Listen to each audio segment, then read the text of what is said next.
તો કનૈયો આંખ એટલા માટે બંધ કરી ગયો, જો હું આંખ ખોલી રાખું અને માસીબા નજર આપું ને તો માસીબા પાસે સુધરી જાય, એટલે આંખ બંધ કરી ગઈ. તે ત્રીજા મહાત્મા કે એવું નથી હો, એમ તો કે દુર્યોધનની આંખ આપી હતી, ક્યાં સુધર્યો તો.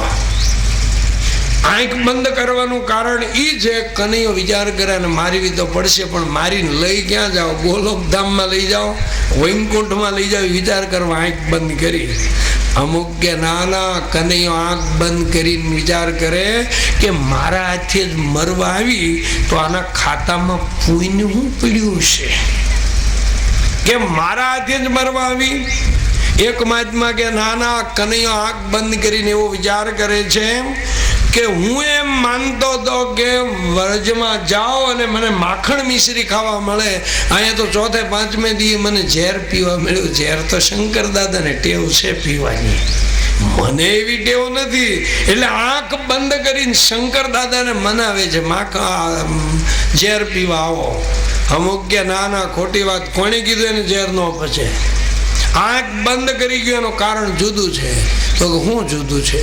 તો કે કનૈયાની આંખમાં સૂર્ય અને ચંદ્ર બે છે. બે માણસો છે ને, સૂર્ય ચંદ્ર ને ભેદીને વયા જાય. ક્યાં ક્યાં બે માણસો? એક સ્થિત પ્રજ્ઞ મહાત્મા અને એક ધર્મ યોદ્ધો, જેને સામે આલીને ધર્મને ખાતર પોતાની જાતને હોમી દીધી. આ બે માણસો સૂર્યમંડળ ને ભેદીને વયા જાય. આ પૂતના નથી ધર્મ યોદ્ધો કે નથી સ્થિત પ્રજ્ઞ મહાત્મા, અને છતાંય આ ઘડીએ સૂર્યમંડળ ને ભેદીને વયો જવાનો છે. એ સૂર્ય ચંદ્ર ને ગમ્યો નહીં, આંખમાંથી ખહી ગયા ને એટલે આંખ વીંચાઈ ગઈ. આ ભક્ત હૃદયના માણસો છે ને 10મા સ્કંદમાં તો ગાંડા થઈ ગયા. એક ટાઈમ જમવાનું અને બસ આ જ વિચાર કરવાનો, બીજો કોઈ વિચાર નહીં. અરે 10મા સ્કંદની અંદર તો જીવ ગોસ્વામી મહારાજ છે ને, એ રાજાના દીવાન હતા, પણ 10મો સ્કંદ સાંભળ્યા પછી કૃષ્ણ પ્રેમમાં પાગલ બની ગયા. અને તમે જો, આપણે જોયું હતું કાલ કે ઓલી સુપર્ણંખા જયારે રામને મળવા આવી ને પંચવટીમાં, સુપર્ણંખા રાવણ કર બહેની, દુષ્ટ હૃદય દારુણ જસ અહની, પંચબટી સો ગઈ એક બારા. આ રામ અને લક્ષ્મણ ને જોઈને પાગલ જેવી થઈ ગઈ. સીધા રામને કે તુમ સમ પુરુષ ન મો સમ નારી. એને કીધું કે તમારા સમાન કોઈ પુરુષ નહીં, મારા જેવી કોઈ નારી નહીં, મારે તમારે લગ્ન કરવા છે. ત્યારે તમે જો, રામે છે ને સુપર્ણંખાની હામું નથી જોયું, સીતાની સામે જોઈને સુપર્ણંખાને જવાબ આપ્યો. એને એમ કીધું, સીતહી ચિતહી કહી પ્રભુ બાતા. એને સીતાની સામે નજર રાખીને કીધું કે મારા લગ્ન થઈ ગયા અને અહઈ કુંવાર. સુપર્ણંખાને આંખ નથી આપી. એમ છે ને, અહીંયા કૃષ્ણ ભગવાન આગળ પૂતના આવી, પણ હજી કોઈ રૂક્ષ્મણી સત્યભામા છે ને, એટલે કનૈયો આંખ બંધ કરી ગયો. ત્યારે ઓલી પૂતના કે માં, હું તો ખાલી ઘડીક રમાડવા આવી છું. એટલે યશોદાએ તરત એને પારણામાંથી લઈ અને માસીબાને ખોળામાં બેહાડ્યા. સુર આવ્યો ત્યારે ઓલી પૂતના કે તમારે રહોડામાં કામકાજ હોય કરો, હું તો ઘડીક રમાડીને આ ઘડીએ વહી જવાની છું. યશોદા ને રોહિણી સરળ બહુ, એ સીધા રહોડામાં ગયા અને તરત જ ઓલીએ સ્તન કાઢીને કનૈયાના મોઢામાં આપ્યો. કનૈયો બે હાથથી સ્તન પકડી અને મંડ્યો દૂધ સૂંચવા, પણ આરવાર એના પ્રાણ સૂંચે છે. અને ભૂતનાથી સહન ન થયું, રડવા માંડી, મૂકી દે મૂકી દે, મને છોડ છોડ એમ બોલી. સા મુંચ મુંચ ચાલ ભી,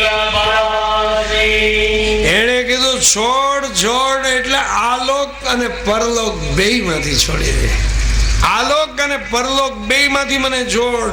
કનૈયો જાણે અંતર્ગત એમ કહેતો હોય કે મને મારી માએ પકડતા જ શીખવાડ્યું, મન છોડતા આવડતું જ નથી. હું પકડું નહીં, પકડું પછી છોડું નહીં. આજ પૂતનાથી સ્વરૂપ અનુસંધાન રહ્યું નહીં. અન પલંગ ઉપરથી ઉભી થઈ રાક્ષસી રૂપ ધારણ કરી અન કનૈયો એના સ્તન ઉપર જેને લઈને સીધી ભાગવા માંડી અને ગોકુળના પાદરમાં આવી ગયા તો કનૈયાએ એના પ્રાણ સૂંચી લીધા અને આવડું મોટું શબ્દ સીધું પાદરમાં પડ્યું. બોલીએ કૃષ્ણ એના વક્ષસ્થળ ઉપર બાલ મુકુંદ બિરાજા. ક્યાં તો ગોપીઓ નંદ યશોદા રોહિણી દોડતા દોડતા આવ્યા. ગોપીઓએ એકદમ કનૈયાને ઉંચકાવી લીધો રાક્ષસીના શરીર ઉપરથી અને યશોદાને ઠપકો આપ્યો કે માં કાંઈ વિવેક છે? કેટલી બાધા રાખી તાર ભગવાને દીકરો આપ્યો અને અજાણી સ્ત્રી આવીને ફટ એના ખોળામાં આપી દીધો. આ તો હારું થયું નારાયણે આપણા છોકરાને બચાવ્યો, નકર એની સ્થિતિ હું થાત. યશોદાજી રડતા રડતા કે પહેલું બાળક છે ને એટલે મને બહુ લાલન પાલનની ખબર નથી પડતી, હવે હું તમને પૂછીને બધું કરીશ, મારી ભૂલ થઈ ગઈ. એ ગોપીઓ કે માં પારકી સ્ત્રીના હાથમાં બાળક આપવાનું નહીં, હાલો જે થવાનું હોય તે થઈ ગયું. કનૈયાની નજર ઉતારવા લઈ જાય ગૌશાળામાં. આ વાત્સલ્ય ભાવ છે. છોકરાને કથામાં લાવ્યા હોય ને સાંજે છોકરું ભરાઈ જાય ને તો એની માને તરત વેમ પડે કે કોકની ભારુકી પડી લાગે છે. એ તરત જ મરશું ને એવું લઈને આમ ઉતારી અને ચૂલામાં નાખ્યા હતા. નગર આપણને એમ થાય કાંઈ નજર પડે એટલો બધો ઠાવકો કાંઈ છે નહીં, પણ આ વાત્સલ્ય ભાવ છે. વાત્સલ્ય એટલે પછી લઈ ગયા ગંગી ગાય પાસે. કૃષ્ણને બહુ વાલી ગાય છે. ગોવાળિયાઓ થાકીને એને ગૌશાળામાં બાંધી રાખી. માં લઈ જાય વનમાં ચરતી નથી, પાણી પીતી નથી. આજે કનૈયાને જોઈ અને પછી જ પાણી પીવે છે. એ જગને ડોલાવે તું તો વાસળીના સુરમાં, જગને ડોલાવે તું તો વાસળીના સુરમાં. ભગતો તણાય તારા પ્રેમ તણાપુરમાં, ભગતો તણાય તારા પ્રેમ તણાપુરમાં. હારે ઘણી ખમા મારા ગાયો ના ગોવાળ રે, હારે ઘણી ખમા મારા ગાયો ના ગોવાળ રે. તારું મુખડું જોઈને આવે વાલ રે, તારું મુખડું જોઈને આવે વાલ. એટલે આ ગાયનું પૂંછડું લઈને કનૈયાના અંગ ઉપર 4 વાર ફેર્યું કે હવે રાક્ષસીનો સ્પર્શ થયો અને કાંઈ ભારુકી નજર લાગી ગઈ હોય ને તો આ ગાયના પૂંછડામાં જાઓ. આ પણ સામાન્ય ગાયો નથી. જન્મ જન્માંતરના તપશ્ચર્યા પછી કામ ક્રોધ ન ગયો એ ગાયું બનીને આવ્યા છે. અને પછી ભાગવતમાં લખ્યું છે ગોપીઓએ એને ગાયનું છાણ અને ગૌમૂત્રથી એને સ્નાન કરાવ્યું. લખ્યું છે ગૌમૂત્ર એને સ્નાપી તવા. ગાયના છાણ અને ગૌમૂત્રથી સ્નાન કરાયું. ગાયમાં 33 કરોડ દેવતા છે. પહેલું વહેલું જો કોઈના મોઢામાંથી વેણ નીકળ્યું હોય ને તો બૃહસ્પતિ ને મમતાનો દીકરો ભરદ્વાજ ઋષિ, એના મોઢામાંથી શબ્દ નીકળ્યો. અને તમે કાશીમાં જાઓ અને જો તમને 2 માણસ યાદ ન આવે ને તો કાશીમાં જવું ફોગટ. તમે રેલવે સ્ટેશનમાં હેઠા ઉતરો એટલે તમારી આંખ સામે ભરદ્વાજ અને દિયોદાસ, આ 2 આંખ સામે આવવા જ જોઈએ. કાશી નગરી જેણે બનાવી છે. ભગવાન કાશી વિશ્વનાથ ત્યાં રહેવા આવ્યા છે.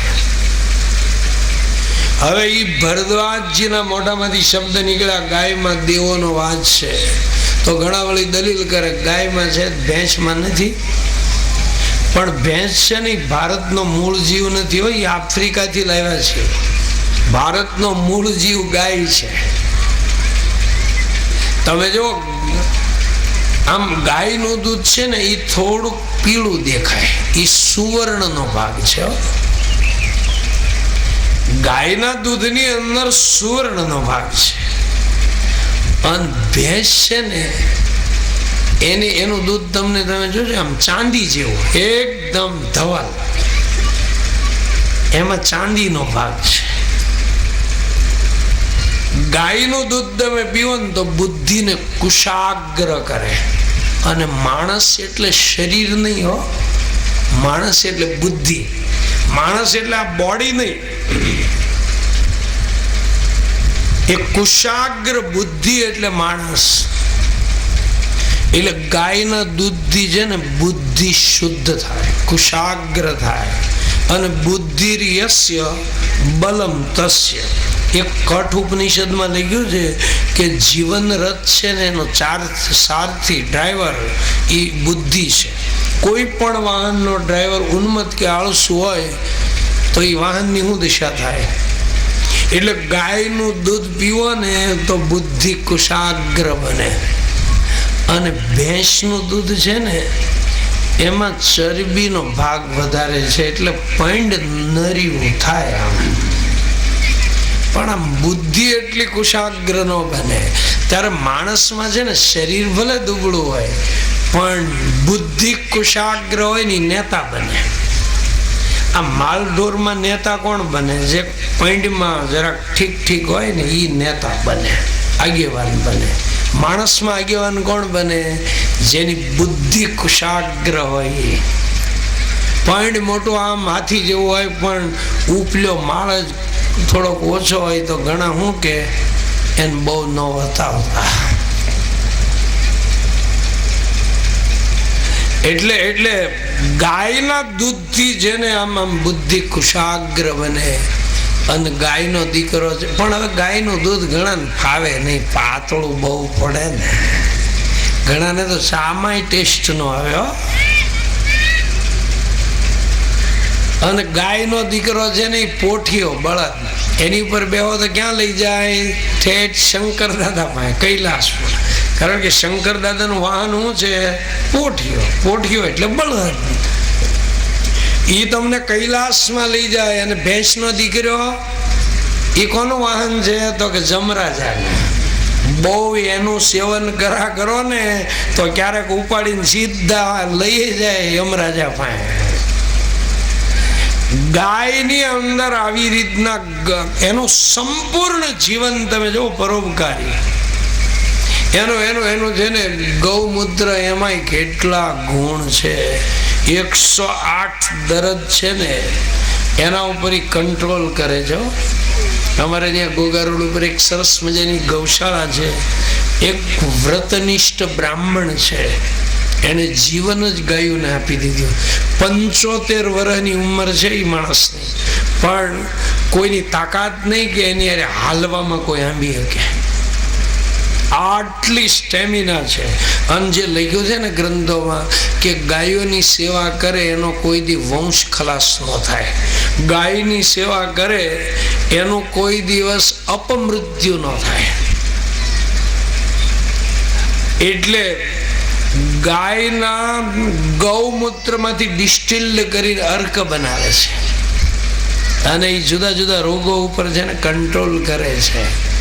ગાયનું છાણ છે ને એ શરીરની ખોટી ગરમી ખેંચે.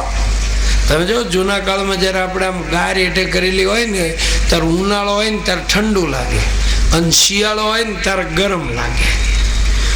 અરે કદાચ અણુ ફૂટ્યો હોય ને અણુ બોમ્બ તો એ સિમેન્ટમાંથી પસાર થાય, પણ ગાયના ગોબરમાંથી છે ને એ પસાર ન થઈ શકે.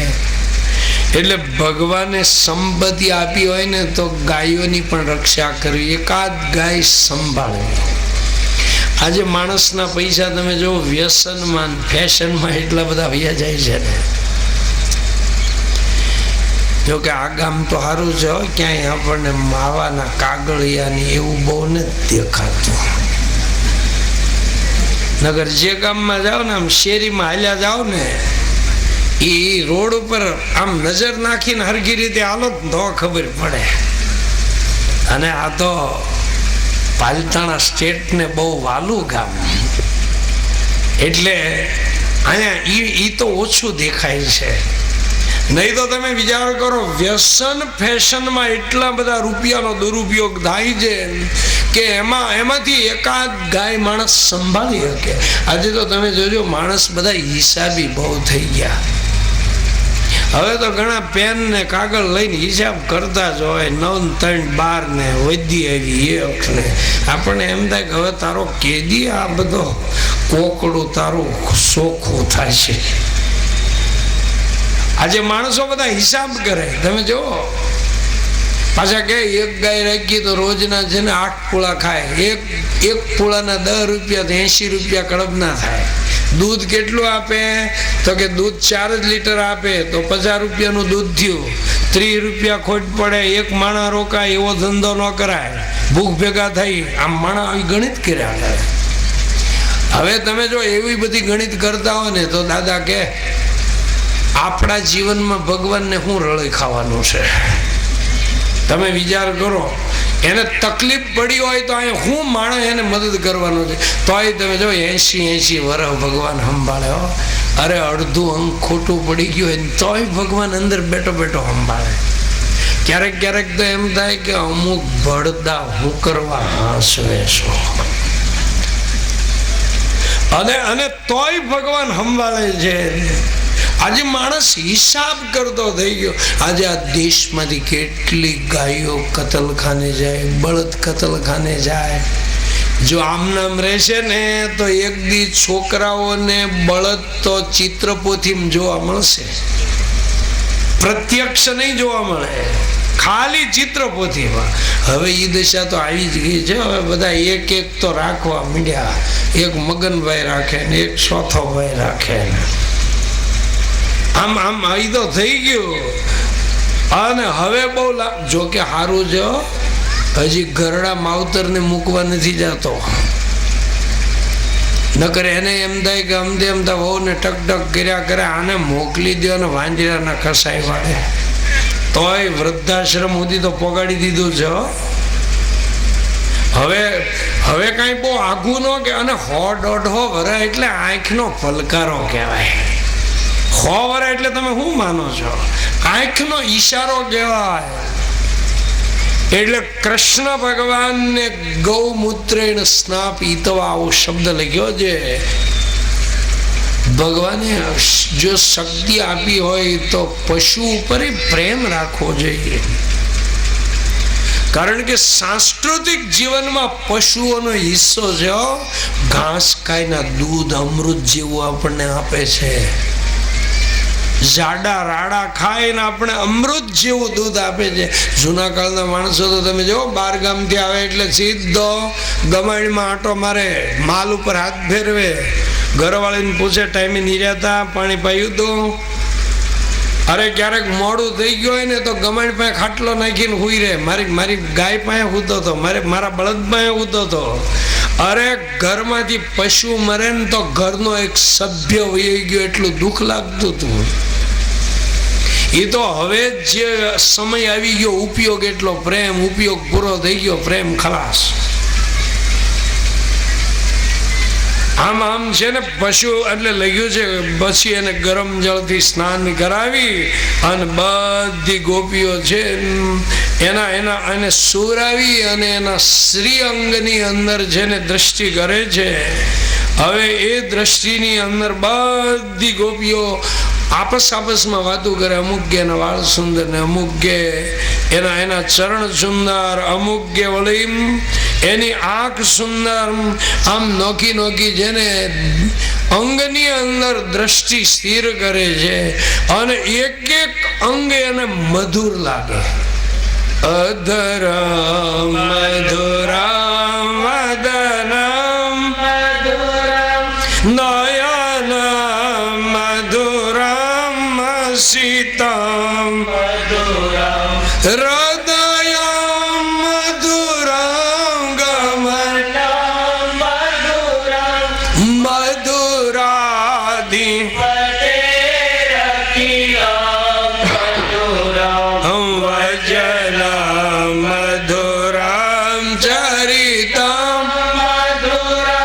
વસન મધુરમ વલિત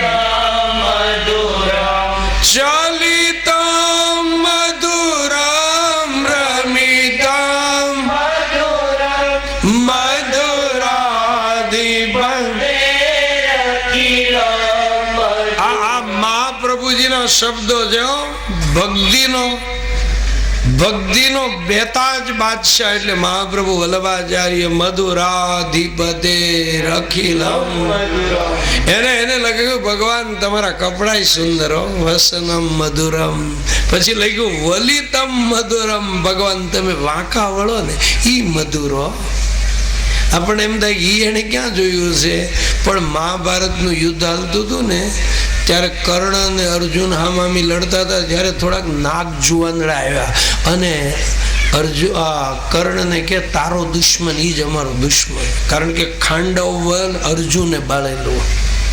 એટલે કીધું અમે તને ઝેરી બાણ મારી આપીએ તું એ અર્જુન ઉપર માર. એને કીધું ના, મારીશ તો મારી શક્તિથી મારું, બીજાની શક્તિથી નહીં. છેલ્લે ઓલો અશ્વસેન નામનો જુવાનડો હતો, નાગ જુવાનડો, એને કર્ણને મનાવીને કીધું બધા બાણ નો લ્યો તો કઈ નહીં, આ એક ઝેરી બાણ લ્યો. આ બાણ એટલી તાકાત વાળું છે કે કદાચ અર્જુનને વાગે નહીં પણ એના રથ હારે ભટકાય ને તો એટલો અગ્નિ પ્રચંડ ઉભો થશે કે આખા રથ સહિત બેયને ખલાસ કરી નાખશે. એટલે કર્ણએ છે ને એ બાણ લીધું અને બાણ લઈને ધનુષ ઉપર લગાડીને અર્જુનની સામે છોડ્યું અને આગ વખતું